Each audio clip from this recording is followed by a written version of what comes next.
Hola hermanos, reciban un saludo a la distancia. Nos gozamos en Dios de que sigan apartando un tiempo para escuchar estas cápsulas que damos a través del Ministerio Restaurados por Dios. Les recuerdo que estamos viendo la serie El significado del matrimonio. Esta ya sería el quinto tema, que tiene como título La fuerza del matrimonio, pero es la segunda parte, un fundamento sólido. Y recordemos que en la clase pasada mencionábamos que antes de que el apóstol Pablo hablara del principio de someternos unos a otros en el temor de Dios y de los deberes del esposo y de la esposa, él hablaba de la llenura del Espíritu Santo. Es decir, el conocer las Escrituras, vivirlas siendo guiados por el Espíritu Santo, con el cual fuimos sellados cuando nacimos de nuevo, y que si nosotros por causa del pecado hemos entristecido al Espíritu Santo y hemos hecho a un lado su palabra, vendrán con ímpetu aquellas cosas que de cierta forma nos atacan o nos vienen en el matrimonio, las circunstancias que pasamos, ¿no? Problemas, desacuerdos, etcétera. O peores, ¿no? Si se alimentan más de la carne, puede darse maltratos, infidelidades, o que incluso Pablo hablaba de eso diciendo que aún ni siquiera se nombrara entre los santos. Y ese tipo de cosas han derribado y destruido matrimonios. Y Dios una y otra vez nos muestra en su palabra la necesidad de que rindamos nuestro corazón a Él. Y motivo suficiente, y yo creo que de sobra es la obra que ha hecho nuestro Señor Jesucristo por nosotros, ¿no? O sea, aún sin merecerlo. Y la evidencia de que hemos rendido nuestro corazón es porque no solamente empezamos a conocerlo a Él, a conocer su voluntad, sino que hasta el día de hoy continuamos conociendo su palabra y poniéndola por obra, ¿no? En práctica.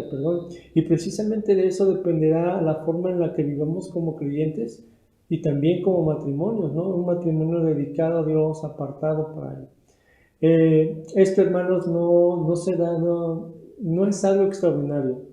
Tampoco es imposible, ¿no? Incluso es algo bíblico. Mira, la obra que Dios hace en nuestro corazón la vemos en las Escrituras. Y Pablo habla y pone el ejemplo de la iglesia de Colosa, ¿no? Su fe era notoria en aquella región y el apóstol Pablo reconoce la obra de Dios en sus corazones y les menciona que desde que él se enteró de su fe y su testimonio que ellos daban, él no dejaba de orar, que ellos pudieran conocer la voluntad de Dios, para que con sabiduría e inteligencia que da el Espíritu Santo, es decir, esa revelación de Cristo, de su obra, así como su propia condición humana, ellos pudieran vivir de acuerdo a todas aquellas cosas que agradaran a nuestro Dios, ¿sí? A nuestro Señor Jesucristo.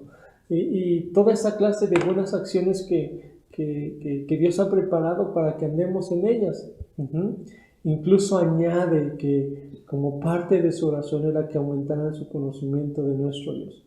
Y no solo eso viene por el hecho de ser cristiano, ¿no? Sino que debe de haber una dedicación, apartar un tiempo, dedicar a conocerlo, discipularse, ¿sí? E incluso para que en la carta a los Romanos, capítulo 12, 1 y 2, nos habla de no vivir en base a este mundo, ¿no? Que dediquemos nuestra vida a renovarla, nuestra mente por medio de su palabra, porque conoceremos así su voluntad, esa voluntad que es buena, agradable y perfecta, ¿sí? Lo cual nos lleva no a vivir como este mundo, sino que seamos unos verdaderos adoradores. Y esto no solo se aplica en la parte personal como creyentes, sino también en el matrimonio. Entonces, es necesario, hermanos, que podamos caminar de esta forma. Por eso, hermanos, mencionábamos la clase pasada que el ministerio del Espíritu Santo en nuestra vida es lo único que va a prepararnos en la forma adecuada para poder hacer frente a los retos del matrimonio. Y únicamente estando llenos del Espíritu dispondremos de los recursos necesarios para cumplir con el deber de servir y de ser ayuda a nuestra pareja. Ahora, cuando hablamos de someternos unos a otros, estamos hablando sí de un principio general, pero que incluye un principio sólido para el matrimonio. Y cuando el apóstol Pablo habla en el capítulo 5 de la carta a los Efesios, de los deberes del esposo y de la esposa, pues vemos que las obligaciones que demanda del esposo y de la esposa son distintas. Sin embargo, son peticiones tanto para uno como para el otro de una mayor renuncia a sus propios intereses. En otras palabras, es una exhortación para el esposo y la esposa eh, al sacrificio personal en aras de un mutuo beneficio, en aras de establecer a Dios como cabeza en el hogar, en aras de ser una sola carne y de ser un matrimonio cristiano que honre a Dios. Es por eso, jóvenes que se quieren casar o aquellos que ya están casados, que la vida matrimonial pues no es para satisfacer nuestros propios intereses, sino para ser primeramente ayuda uno del otro. Y hermanos, aquellos que somos esposos, ya no es nuestra prioridad nuestra mamá, ¿no? O los amigos, o ni siquiera nuestros hijos, sino nuestra esposa, ¿sí? Como ese vaso frágil, como correderas de la gracia de la vida y con las cuales debemos de vivir sabiamente. Y lo mismo pasa con la esposa, ya no es su prioridad en el matrimonio su mamá, ni siquiera sus hijos, sino su esposo, esa autoridad que cada mujer escogió y que incluso, pues si le hace falta de sabiduría en algo, pues nosotras mismas podemos ser ese medio de bendición en Dios para que en sus decisiones honre a Dios. Hermanos, el ser ayuda de tu esposa o de tu esposo en el orden de Dios es sin duda la función más importante que puede darse de un matrimonio cristiano. Y mira, el apóstol Pablo cuando dice someteos unos a otros en el temor de Dios, lo está aplicando al matrimonio que vive una vida cristiana. ¿Por qué? Porque si es algo muy difícil va a ser decirle a la esposa, es que si es algo muy difícil, o el esposo, ¿no? Pero aquí se entiende que esas palabras las escribió el apóstol a los Efesios y que en el capítulo 5 hace referencia a dos personas, hablando del esposo y de la esposa, que son cristianas, que han nacido de nuevo, que verdaderamente han comprendido que el Evangelio es esa parte en la que ya no viven como el otro mundo, como cuando vivían en el mundo, ¿no? Y han experimentado ese cambio radical en sus relaciones personales. A nosotros como hijos de Dios, hermanos, somos llamados a caminar también en esa humildad. Y Pablo a los filipenses les dice en el capítulo 2, versículo 2, les dice que Pablo dice, completad mi gozo sintiendo lo mismo, teniendo el mismo amor, unánime, sintiendo una misma cosa. En el versículo 3 añade, nada hagáis por contienda o por vanagloria, antes bien con humildad, estimando a cada uno como superiores a uno mismo. Ahora, por eso todas las ideologías, hermano, todo ese lenguaje que se ha levantado hoy en día, no tiene nada que ver con la iglesia ni con los matrimonios cristianos. ¿Por qué? Porque nuestro Dios nos está enseñando que no debemos de creer que todos son siempre superiores a nosotros y nada más hasta ahí se quedan. No, sino que solo debemos de tener en cuenta los intereses ajenos como parte de vivir en unidad, en armonía y en amor. Mira, la versión Biblia al día de este versículo que te acabo de mencionar, dice que nada hagamos por egoísmo o vanidad, más bien con humildad, considerando a los demás como superiores a nosotros mismos, ¿sí? Y luego en el versículo 4 añade, cada uno debe de velar no solo por sus propios intereses, sino también por los intereses de los demás. Entonces, hablando de esta humildad, hermanos, no solo tenemos estos pasajes, sino que en toda la Escritura nuestro Dios nos enseña a renunciar a nosotros mismos por agradar a nuestro prójimo, para su bien, para el bien de edificarlo, ¿sí? Mira, una de las cosas que siempre se menciona a las personas que se están divorciando dicen, es que yo siempre hacía lo que él quería, haciéndose pasar de la víctima, ¿no? O hay otros que dicen, no, pues es que mi matrimonio ni todo el amor ni todo el dinero. Pero hermanos, eso simplemente es la evidencia de su egoísmo que destruyó su matrimonio, y que incluso este tipo de sabiduría que es del mundo, y dice la Biblia que es animal, terrenal y diabólica, está atacando dentro de los matrimonios cristianos porque lo escuchan y lo quieren aplicar.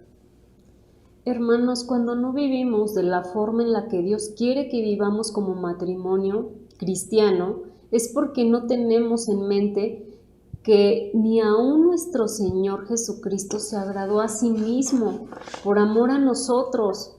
Eso lo dijo en la carta a los Romanos, en el capítulo 15, versículo del 1 al 3. Y dice que así que los que somos fuertes debemos soportar las flaquezas de los débiles y no agradarnos a nosotros mismos. En el versículo 2 nos dice, cada uno de nosotros agrade a su prójimo en lo que es bueno para edificación. Y ya en el versículo 3 vemos que porque ni aun Cristo se agradó a sí mismo, antes bien, como está escrito, los vituperios de los que te vituperaban cayeron sobre mí. Hermanos, incluso las ofensas que podemos recibir de nuestro cónyuge, como esposo o como esposa, las podemos perdonar en Cristo.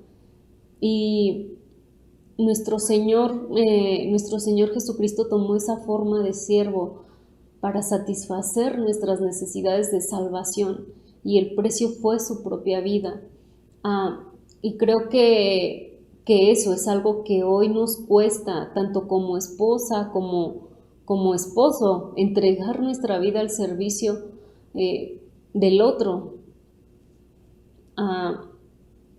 Leemos en la Escritura que conocemos el sacrificio de Cristo, su obra en la cruz, pero la falta de meditar en el ejemplo que nos puso Cristo y vivir como Él, por amor, es algo que nos hace falta, o a lo mejor si ya lo entendemos, nuestro egoísmo, altivez y soberbia, pues han sido un estorbo para que nuestro matrimonio no honre a Dios.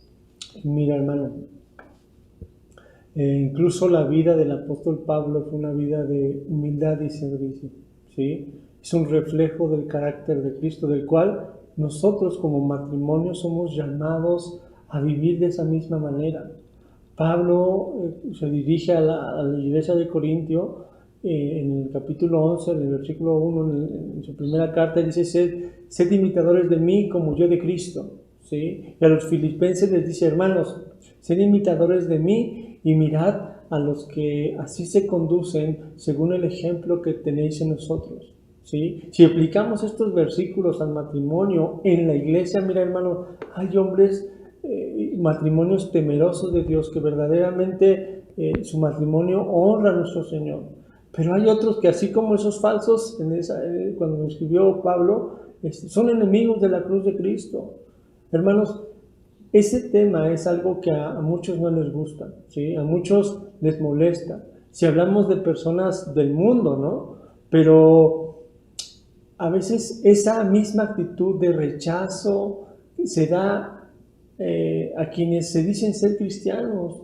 Lo que ellos no saben, hermanos, es que este tema es para quienes verdaderamente han experimentado esa regeneración divina en el corazón, que verdaderamente son siervos, son discípulos de Cristo. Sí hay esa lucha, ¿no? Pero Dios da por hecho de que como hijos de Dios somos sus siervos, ¿sí? Ahora quiero aclarar que en esta parte de siervos el apóstol Pablo no usa el término de una servidumbre de forma literaria absoluta, ¿sí? De dependencia de su amo, como se definía o se acostumbraba en aquellos tiempos, sino que siervo es que antepone las necesidades ajenas a las suyas propias, y de esta forma es en que debemos de servir a nosotros como discípulos de Cristo, ¿sí? Y es la parte personal como creyentes, es la vida que honra a Dios, ¿sí? Que son las razones que deberían de llevar a nuestro matrimonio a rendir más a Dios. Hermanos, no debemos de olvidar que al mismo tiempo que Dios nos da el rol como esposos, como esposas, digamos un ejemplo, como esposo, mi esposa sigue siendo mi hermana y Dios la ha puesto a mi cuidado y parte de ello es que yo pueda servirle. Mira, Pablo a los Gálatas dice, porque vosotros hermanos a libertad fuisteis llamados, solamente que no uséis la libertad como ocasión para la carne, muchos lo hemos leído, y añade, sino servíos por amor los unos a los otros. Y el olvidar esto y a causa del pecado, pues abona al egoísmo, a la altivez, a la soberbia, para destruir el matrimonio. Pero Dios nos dice, servíos por amor los unos a los otros. Como esposo y esposa debemos de servirnos mutuamente y renunciar a nosotros mismos por el mutuo beneficio. A veces como varones pues pueden ayudar también en las labores del hogar, siendo ejemplo también a los hijos en ese servicio. A lo mejor, no sé, limpiando la mesa, tareas muy sencillas, pero no en el hecho de que el esposo pues no se tenga que ir a trabajar sin que antes lave los trastes, ¿no? Porque pues eso pone en una posición también a la esposa que Dios pues no le ha llamado a hacer y traerá consecuencias fuertes, sino que también la mujer entiende que su esposo es su ayuda cuando ella se fatiga, cuando ella necesita pues de esa ayuda. E incluso la esposa puede enseñar también a sus hijos de la forma en que ellos pueden ser siervos a sus esposas cuando Dios permita que se casen. Hermanos, nosotros que somos autoridad en casa, el hecho de servir a nuestra esposa en la casa no anula el ejercicio de la autoridad que Dios nos ha dado, sino que al ser siervos, al ser yo siervo como esposo de mi hogar, traerá mayor bendición, mayor honra a Dios y ejemplo a mis hijos, ¿sí? Muchas veces como esposo o esposa caemos en el hecho de servir a alguien más, ¿no? Hay veces que servimos a la mamá, a los hermanos, e incluso servimos a la iglesia, ¿no? Pero nunca servimos a nuestro cónyuge. Hermanos, Dios nos llama a vivir estos principios, ¿sí? En nuestro matrimonio. Esto significa de llevarlo a la manera práctica, nacida de un corazón que ama a Dios y que ama a su prójimo. Ahora, hermanos, es bueno que como matrimonio pensemos, pasemos tiempo juntos, ¿no? Y platiquemos. También, porque hay veces que los afanes de este mundo, el trabajo, los quehaceres, las circunstancias, pueden ahogar la bendición de poder yo servir a mi matrimonio, servir a mi esposa, cuando lo cierto es que incluso al salir juntos a cenar o a disfrutar alguna película, podemos ser de bendición y servir a nuestro cónyuge, ¿sí? A dónde le gustaría ir, etcétera. Porque en la vida práctica pues también se pueden mostrar tres situaciones. La primera es que se puede hacer con resentimiento. Por ejemplo, ahora se va a hacer lo que yo diga.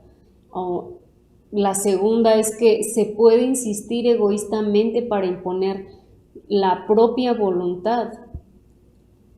Y la tercera es que es la correcta, es que se puede servir al otro con alegría, porque hay sabiduría, hay comunicación, hay humildad y sobre todo pues hay amor. Esta última es la única que nos puede permitir ser un matrimonio que perdura y prospere en Dios y no es una tarea fácil ni sencilla. Hermanos, la vida matrimonial no es una vida en la que el esposo o la esposa te lea la mente y pues ya sepas qué es lo que quiere, sino que debe de haber una comunicación, por más obvio que sea lo que le gusta al otro, pues debemos hablarlo, debemos platicarlo y en la medida en que caminemos en unidad y amor, pues vamos a poder ser una sola carne.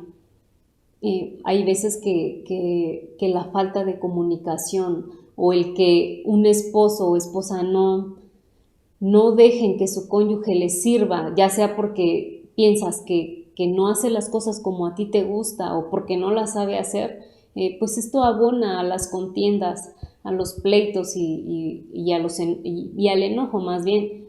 Entonces, hermanos, el Evangelio nos fue dado por gracia y es una razón suficiente para llevarnos a vivir en humildad y entender que nosotros no podíamos salvarnos, pero muchos, al no hacerlo por su pecado, pues los lleva a centrarse en sí mismos y en que la única forma en que se deben de hacer las cosas, pues es en la que ellos piensan, ¿no? O quieren que se hagan. Y hacen a un lado el consejo de Dios y el servicio de su cónyuge por medio de un consejo bíblico. Ahora, hermanos, el mensaje de Cristo, de pura gracia, debería de llevarnos a ser humildes y al mismo tiempo a elevar nuestro ánimo ante cualquier circunstancia en el matrimonio. Pero al mostrar que somos pecadores y aún hay una lucha en nuestro interior para vivir en santidad, es motivo de ir como matrimonio constantemente a la palabra de Dios, a los pies de Cristo por la oración, en esa dependencia de Él. La disposición voluntaria de someternos unos a otros en el temor de Dios, el de servirnos unos a otros por amor, por reverencia a Dios, pues requiere la intervención del Espíritu Santo. Porque si esto sabemos y conocemos, pues es necesario que baje al corazón para que se haga una realidad en nuestras vidas como matrimonio. Y mira, hermano, de no ser así, no habrá pues un arrepentimiento, ¿no? De la forma en la que vivimos como hijos de Dios o como matrimonio, ¿sí? Porque solo la obra del Espíritu Santo y su palabra nos llevará a una verdadera restauración matrimonial. Incluso cuando vamos a la carta, al libro de Proverbios, en el capítulo 3, verso 7, dice que no seamos sabios en nuestra propia opinión, sino que temamos a Dios y nos apartemos del mal. ¿Qué significa, hermano? En conclusión, que el fundamento sólido de nuestro matrimonio es dejar de vivir bajo nuestros propios principios, edificar bajo los consejos y la sabiduría de Dios, y así evitaremos la ruina. Pero todos aquellos todos aquellos que hemos decidido caminar de acuerdo a la voluntad de Dios, sabemos que no es fácil. Sin embargo, es un caminar firme, sólido, de verdadera bendición para nuestro cónyuge, ¿sí? Y no solamente para nuestro cónyuge, sino para nuestros hijos, para incluso la iglesia de la cual ya formamos parte, ¿no? Así es que te animamos, hermano, a caminar en esa andada, a seguir el ejemplo de nuestro Señor Jesucristo. Y bueno, hermanos, hasta aquí concluimos nuestra enseñanza, nuestro tema. Oramos que Dios siga obrando en tu vida, en tu matrimonio, que le honres al poner por obra su palabra, que sirvas a tu cónyuge y bueno, si Dios permite, continuaremos con la siguiente clase y Dios les bendiga, hermanos.